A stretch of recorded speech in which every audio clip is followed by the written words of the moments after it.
Bien, vamos a hacer un breve repaso, chicos, sobre lo que respecta a colisiones, ¿sí? Antes de empezar a resolver todas las cuestiones que vamos a ver hoy. Vamos a hacer unas cuantas preguntas. En esta grabación, que es solo esta parte la que voy a grabar, voy a hacer el repaso y de paso voy a explicar el problema 8 que tenía una fe de ratas que agrega el Classroom, ¿sí? En primer lugar, ¿qué son las colisiones, chicos? Las colisiones son cualquier intercambio, ¿sí?, de energía, momento lineal e impulso angular que existe entre cualquier conjunto de partículas que están interactuando, ¿sí? Eso es una Esa es colisión en una general. colisión en general. Gaby, Sí, Sí, ¿puede producirse que haya una colisión y uno de esos tres no se transfiere, por así decirlo? siempre hay un siempre hay un... intercambio. Siempre, después de tratarlo, alejo un poquito, Luca, al micrófono que no acople, pero siempre va a haber un intercambio o de momento lineal, ¿sí?, o de energía o de impulso angular. Siempre lo va a haber.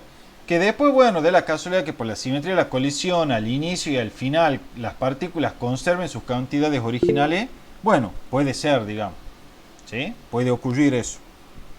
Pero en general siempre va a ocurrir el intercambio, ¿sí? Siempre va a ocurrir, porque de hecho incluso en una colisión elástica, por ejemplo, que adelantando un poco lo que ver recién, o como ver dentro de un rato, que hablábamos recién, en una colisión elástica, por ejemplo, vos la podés modelar como dos partículas colisionantes y que tienen un resorte de por medio, ¿sí?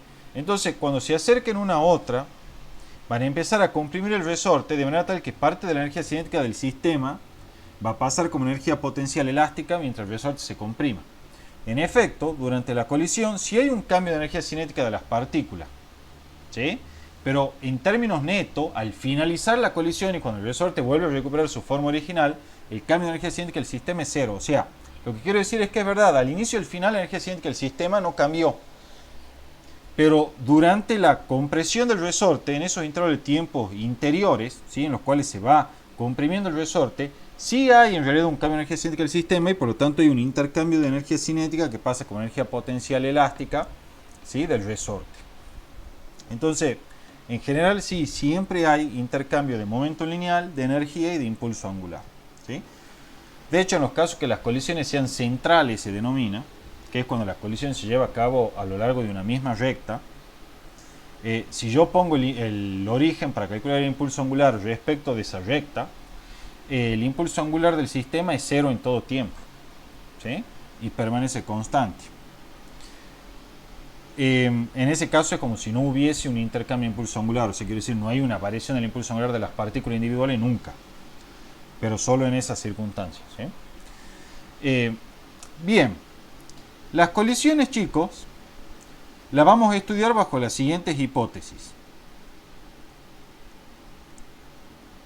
La primera hipótesis va a ser que el sistema está aislado, o sea que no actúan fuerzas exteriores, o bien, si actúan fuerzas exteriores, vamos a suponer que estas fuerzas exteriores son mucho menores en intensidad que las fuerzas internas. Y además, vamos a suponer que son lo suficientemente pequeñas esas fuerzas exteriores de manera tal que no producen un cambio apreciable en el momento lineal del sistema durante la colisión. La segunda hipótesis es que las colisiones son de muy corta duración, ¿sí? Y en ese contexto vamos a poder asegurar, chicos, que entonces para toda colisión que vamos a ver respecto de un sistema inercial de referencia, el P del sistema al final será igual al P del sistema al inicio, ¿sí? Es lo que vamos a considerar. Ahora bien, ¿cuáles son los tipos de colisiones con los cuales nos vamos a encontrar? El primer tipo de colisión es el que se denomina colisión elástica. La característica de la colisión elástica es que el cambio de energía cinética del sistema es igual a cero. O sea que toda la energía que se almacenó como potencial interna durante la colisión es devuelta totalmente al sistema en forma de energía cinética al finalizar la colisión. Otro tipo de colisión con el cual se pueden encontrar es el denominada colisión inelástica o endoérgica, ¿sí? Está caracterizada porque el cambio de energía cinética del sistema es menor que cero. Eso significa que la energía potencial interna que se acumuló durante la colisión solo es devuelta parcialmente como energía cinética del sistema, ¿sí? O sea, parte de la energía cinética del sistema al inicio queda almacenada dentro del sistema como energía potencial interna, ¿sí? O bien se propaga como energía a través de las ondas mecánicas sonoras, etc.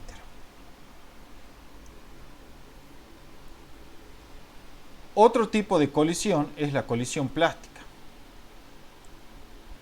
La característica de esta colisión es que las partículas quedan unidas al finalizar la misma. En otras palabras, la velocidad final de la partícula 1 será igual a la velocidad final de la partícula 2, y esto no es otra cosa más que la velocidad del centro de masa del sistema. ¿Sí? En las colisiones plásticas, la disminución de energía cinética del sistema es máxima. Y desde luego es menor que cero porque es una disminución. En efecto, esto se debe a que la energía cinética interna del sistema al finalizar la colisión plástica es cero. Se pierde toda la energía cinética interna del sistema. ¿Sí? Y por eso es que ocurre la disminución máxima de energía cinética del sistema. ¿Alguna duda hasta acá, chicos? Un concepto importante que se emplea también en colisiones que son del tipo colineales o centrales. Cuando digo colineales o centrales, significa que las partículas se mueven a lo largo de la misma recta antes, durante y después de la colisión. Es el concepto de coeficiente de restitución. Esto se calcula de la siguiente forma. ¿Sí? Estas expresiones que aparecen acá son componentes de velocidades, componentes escalares de las velocidades, y van con signo. El signo obviamente va a venir dado en función de la elección de eje que esté anclada en nuestro sistema de referencia inercial respecto al cual vamos a estudiar la colisión, ¿sí? O sea, si la velocidad apunta hacia el lado positivo, será componente positiva; si apunta hacia el lado negativo, será componente negativo. Aun cuando no lo aclare, recuerden que nuestra convención U2 y U1 representan las velocidades después del choque, y B2 y B1 representan las velocidades antes del choque. Si el coeficiente de restitución es igual a 1, eso implica que la colisión es del tipo elástica. Si el coeficiente de restitución es menor que 1, eso implica que la colisión es inelástica. Si el coeficiente de restitución es igual a 0, eso implica, chicos, que la colisión es plástica. Ahora bien, faltaba enunciar un tipo más de colisión, ¿sí? Que a veces suele aparecer, y de hecho ustedes lo conocen con bastante frecuencia. Ese otro tipo de colisión es la colisión explosiva. Cuando ustedes en Año Nuevo prenden un petardo o algo para que explote, esa es una colisión explosiva. Desde el punto de vista energético, la colisión explosiva es aquella en la cual la energía cinética del sistema se incrementa a costas de la energía potencial interna almacenada en el sistema. ¿Sí? Esa es la característica de la colisión explosiva. Hay un incremento de la energía cinética del sistema. Desde el punto de vista del coeficiente de restitución, si el coeficiente de restitución es mayor que 1, entonces la colisión, chicos, es efectivamente explosiva. ¿Sí? ¿Está claro esto? Insisto en que el incremento de energía cinética del sistema durante la colisión explosiva ocurre a costas de la energía potencial interna del mismo. ¿Sí? ¿Está entendido acá? ¿Quieren que repita algo? Bueno. Vamos a ver entonces la pregunta 8, que es la pregunta que yo había agregado una corrección.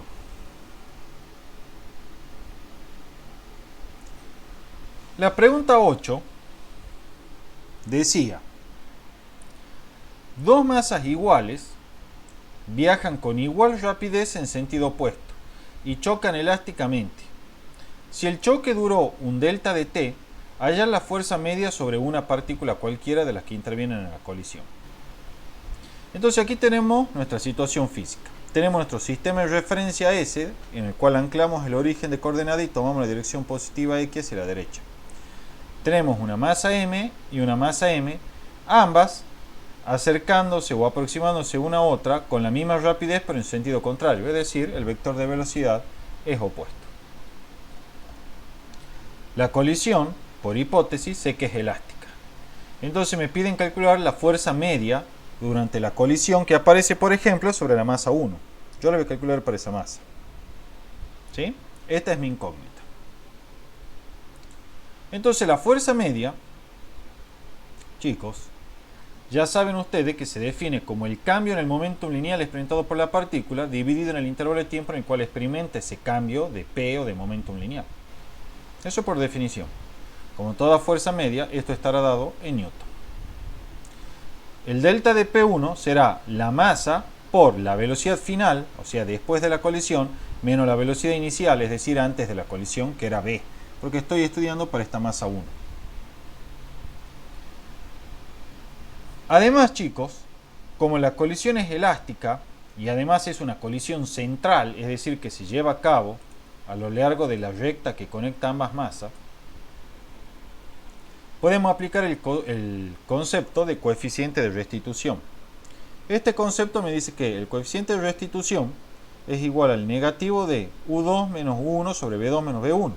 Y como la colisión es elástica, de acuerdo al repaso que vimos recién, este coeficiente de restitución será 1. ¿Sí? Además, como las velocidades V2 y V1 son opuestas, puedo escribir que V2 es igual a menos V1. Y para no complicar tanto la notación y simplificarla, voy a eliminar el subíndice y voy a decir que V2 es menos V. ¿Sí? O sea, V es la velocidad de la masa 1, ¿sí? Y menos V es la velocidad de la masa 2. ¿Está claro hasta ahí? Bueno. ¿Sí? Son opuestas. Entonces, paso multiplicando esto para acá y me quedará V2 menos V1 es menos U2 menos U1. Antes hago la aclaración de nuevo, que aquí no pongo las flechitas porque estoy trabajando con las componentes escalares de los vectores. ¿Sí? Por ejemplo, V1, si quieren lo vemos acá en el dibujo, ¿sí? V1, como apunta hacia la derecha, tendrá la forma V versor I. V2 tendrá la forma menos V versor I. ¿Sí? Estas son las componentes que estoy utilizando, las componentes escalares. ¿Estamos, chicos, hasta ahí? Bien. Vamos a ver ahora cómo sigue el análisis. Bien, decíamos que al pasar multiplicando esto para aquí quedaba V2 menos V1 igual a menos U2 menos U1. V2 era menos V, entonces lo escribo como menos V. Menos V1, que es V. ¿Sí? Entonces quedará menos 2V igual a menos U2 menos U1. Y ya tengo una primera ecuación. Por otro lado, yo les dije que en toda colisión el P del sistema se conserva. Entonces aplicamos la conservación del momento lineal. Antes de la colisión, o sea, el P del sistema al inicio será la masa 1 por la velocidad v más la masa 2 por su velocidad, que es menos v. Estos dos términos se cancelan de a par y tenemos que el P del sistema al inicio es 0, o sea, el vector nulo. Y eso será igual al P del sistema al final, que será la masa por la velocidad 1 más la masa por la velocidad de la partícula 2. ¿Sí? La masa es la misma para ambas partículas, recuerden eso.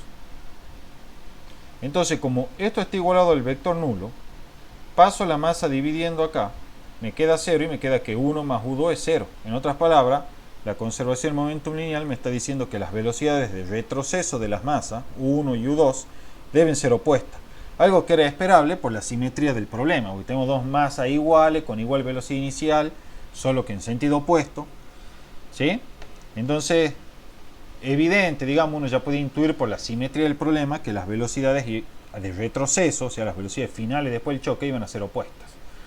¿Sí? ¿Qué quiere decir esto? Que una iba a salir disparada con 20 metros por segundo en un sentido y la otra con 20 metros por segundo en otro sentido después de colisionar, por ejemplo. Eso significaría, obviamente tirando números así por tirar, ¿no? No es que sea 20 metros por segundo necesariamente. En componentes, entonces, como estos vectores solo tienen componentes a lo largo del eje X, eso quiere decir que las componentes en X serán opuestas. O sea, 1 es igual a menos U2. Con esta ecuación B voy a reemplazar en esa ecuación A, o sea, en esta parte de ahí. ¿Sí? Lo hacemos aquí, mira. Vamos a tener que menos 2B es menos, bueno, menos 1 menos 1. Ahí ya hice la sustitución, son opuestas. Entonces, bueno, aplicamos ahí la regla de los signos. Esto queda menos 2U1, con el menos este se hace menos por menos más, queda 2U1. Igual a menos 2B. Entonces, de acá concluimos, chicos, algo que era, también como les decía, en cierta forma predecible por la simetría. La velocidad de retroceso de la partícula 1 es opuesta a la velocidad con la que colisiona. Y la velocidad de retroceso de la partícula 2, ¿sí?, también es opuesta a la velocidad con la cual colisiona. ¿Sí? Pues recuerden que la velocidad de la partícula 2 era menos b. Y la velocidad de la partícula 1 con la que colisiona era b. ¿Sí? Entonces, ¿qué es lo que está ocurriendo? ¿Qué me están diciendo las ecuaciones acá? Me están diciendo, mira, algo que es muy sencillo. Esta viene con una velocidad b y esta viene con una velocidad menos b. Obviamente las masas son iguales. Colisionan. Y después de colisionar, ¿qué es lo que ocurre? Esta sale acá con una velocidad menos b y esta sale acá con una velocidad b. En otras palabras, chicos, si las masas son iguales y la colisión es elástica, se intercambian las velocidades. ¿Sí? La velocidad menos b que traía la masa 2, ahora la lleva después la colisión la masa 1.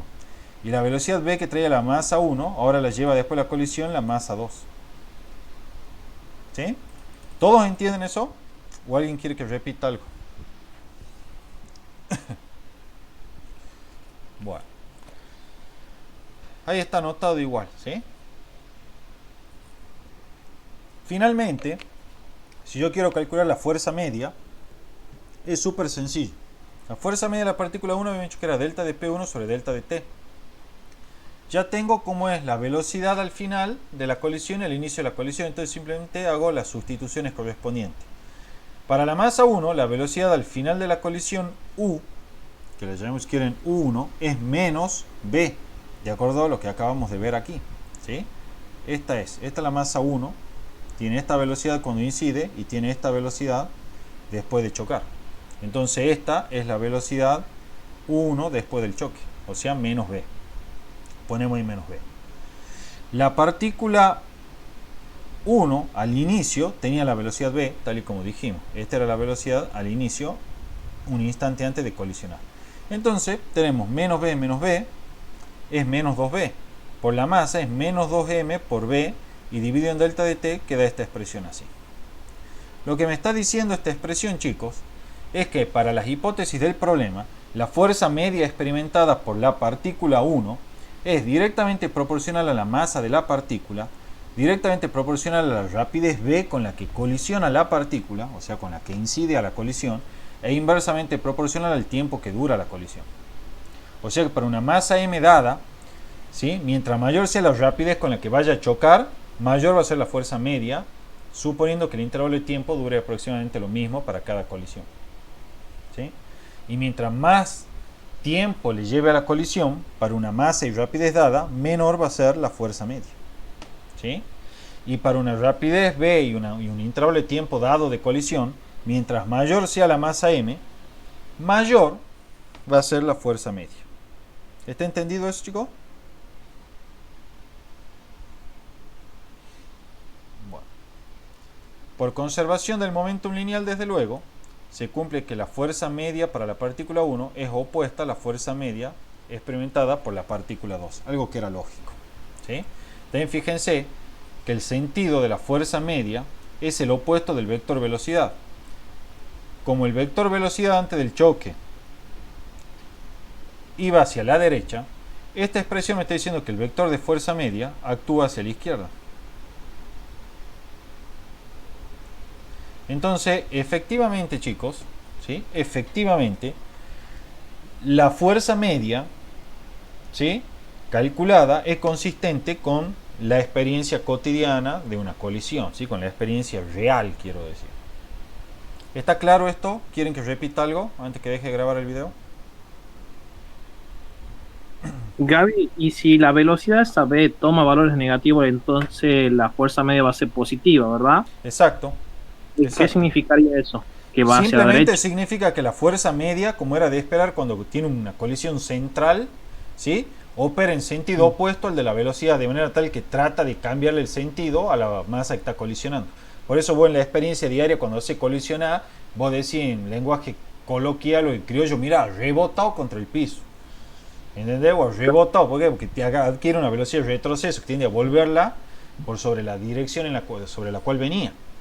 Eso solo es posible si la fuerza media opera en sentido opuesto al vector velocidad con el que incide la partícula. ¿Sí? Sí, bien, gracias. De nada. ¿Alguien más, chico? ¿Alguna pregunta? Bueno, dejo de grabar entonces la pregunta 8.